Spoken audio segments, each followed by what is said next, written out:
essentially the freedom now of a whole class of people, a race of people who were kind of disenfranchised and didn't feel a part, were not even given the hope of being an American, a free American.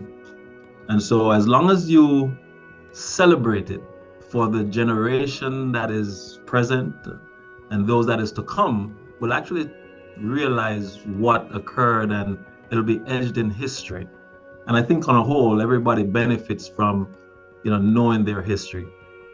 As an African American who happens to be a physician, Juneteenth is extremely significant to me. And I'm an individual whose paternal great-grandmother was a slave and presumed paternal great-grandfather was her owner. So what Juneteenth means to me is change, progress, and access to information.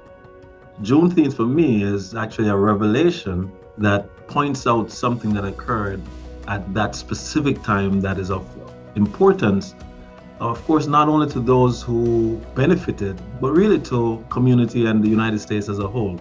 So the most important change I've seen, not only in the African American community, but any community, is the access of information. And that access of information is important because it is no secret that statistically, healthcare is not equal or equitable for African Americans. But now with access to information, we can have equitable and equal care. Access to information is as important it is now as it was during Juneteenth in 1865.